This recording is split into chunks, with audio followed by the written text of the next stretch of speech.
Wanted to do a short video on AI. Seems like with AI, that the only time I have to do videos now is driving in the car.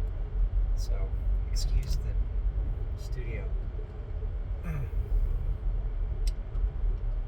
There was a book in the 90s or early 2000s by Ray Kurzweil about the singularity in AI. And singularity is a concept in quantum physics and also in spirituality, where everything timelines compress all to this kind of one event, and then everything just changes. And it has a lot of different meanings and implications, paradigm shift, and so on and so forth. But I feel like the singularity is near, and what I mean is AI is moving so quickly, and we may come to a time in the near future where money doesn't, everything will be different. Like, there'll be no financial system as we know it. There'll just be AI will manage life for us. And there's a lot of fears, but I'm always cautious. I'm very cautious and very paranoid. Wall Street, they say paranoia is a higher state of consciousness. So it's not about that, but I don't think there's always the potential for AI to end up like in a Terminator type scenario where it controls the population. And there's intelligence that says that in the universe there are AI life forms which are like that, and not necessarily militaristic, but they will just try to dominate and take over a civilization. And I have the feeling, based on my intuition and research into exopolitics and just where things are headed, that I don't think that that's in the cards for us in this timeline.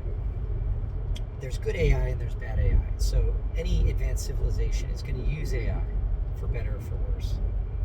And so I listened to a talk this morning that I think was insightful, which is something I've always had in the back of my mind that isn't always on the forefront of the public narrative, which is the military in the United States controls technology, in that whether we're talking advanced developments or technology we have reverse engineered from extraterrestrials, which was referenced in the Philip Corso book, Return from Roswell or something like that. He was a general in the military who talked about how the military seized a bunch of technology and they would reverse engineer it, and then they would use it for military purposes, but then after 10, 20, 30 years, they would drip feed it into the public. And there was a lab called Spark or Park Labs in Palo Alto that would actually release this technology to, at the time it was Sun Microsystems, IBM, and so on and so forth. Today it would be OpenAI, Microsoft, Google, SpaceX, maybe, whatever, and across all industries, all verticals, because it's not, the military looks at everything as a potential security issue, because that's what the military does. So what they said in this talk is that when something is sent to the public, it's consumed, they take the dangerous stuff out of it, they de-weaponize it, and they use it like a surveillance tool, because the military always has to have an angle. So whether we're talking about social media, cell phones, the military had cell phones during World War II, okay? They were called radios, but they were exactly the same technology you have in this phone that I'm recording this video on, which means you pick up the thing, you say, hey, are we going to bomb Germany today? And the guy could be 10,000 miles away. It goes into the atmosphere, and they have radio towers and stuff like that. They didn't have the tower network. They had some pretty powerful stuff.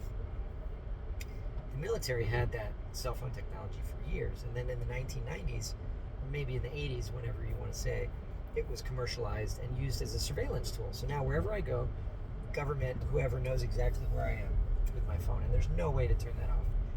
Only if you completely destroy your device. And even if you do that, there's a battery connected to a sensor which can give away your location, and it can record things. It's a backdoor surveillance system.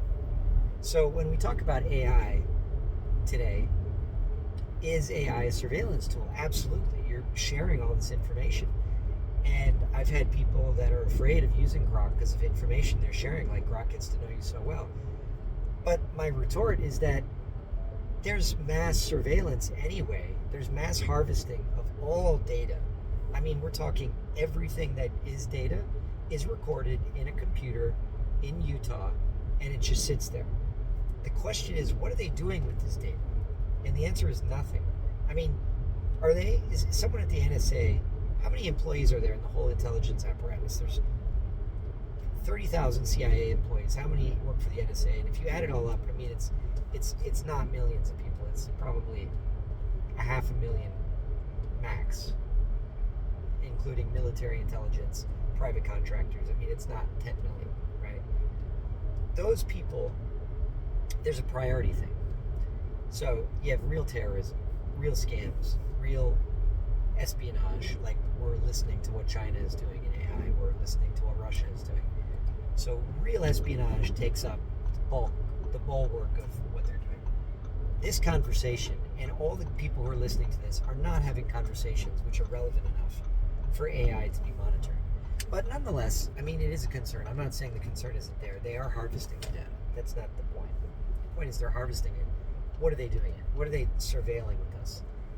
We're not on a negative timeline. It means whatever you say about the positive events that are happening, I like the idea of the white hats, that there are a group kind of behind the scenes, behind Trump, because no offense to Trump, he's not that smart. I mean, some of the things that he's been able to enact policy-wise, like diffusing World War III and so on and so forth,